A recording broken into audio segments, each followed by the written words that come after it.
My name's Lucy Burly and I'm a potter, or a ceramicist. It's the same thing. It's my life, really. Pottery became my passion. I went to art college quite late. I was already in my 30s.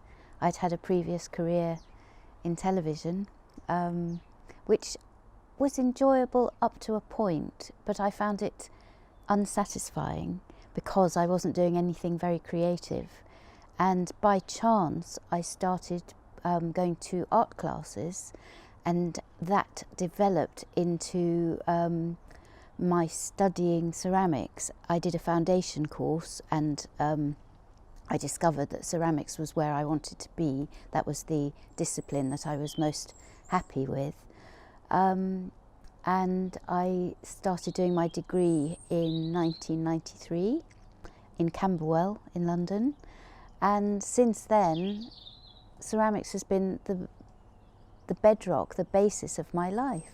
It makes me happy. It's a lifetime's commitment.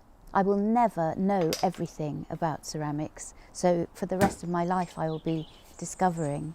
So yes, it has given me a purpose, really.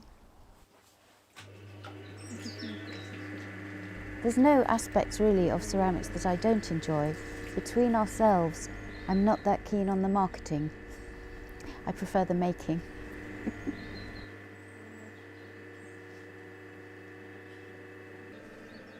Clay is a very tactile medium. It's great to get your hands into it.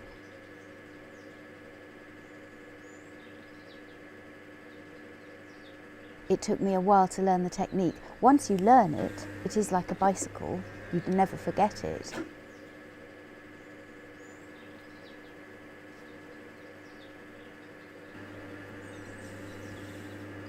There are lots of negative aspects of making, particularly in the ceramic medium.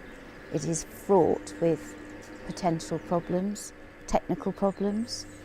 I do experience those often, and it's frustrating.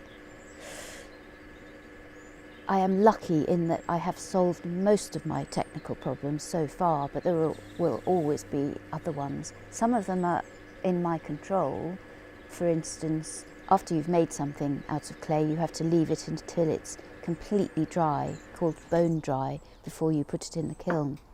If you're impatient and you fire it too early, it can explode, and then it can ruin everything in the kiln.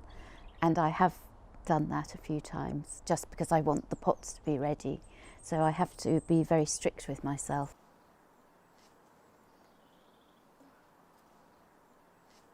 When I'm throwing, I'm not really thinking about anything else. I'm very focused on the object that I'm making. So if my mind wanders and my attention wanders, then the form can be lost. So I'm really thinking all the time, how thin is the wall? How tall is this? Do I need more water? It's all very much in the moment, focused on the form.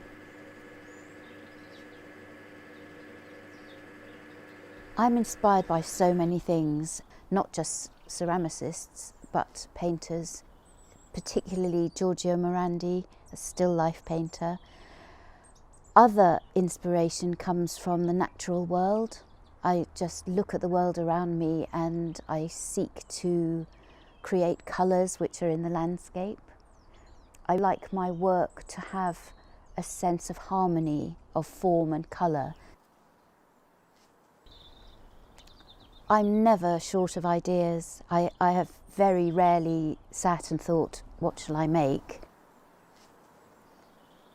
I would encourage anyone who has a vague interest in ceramics or any art, any creative pursuit.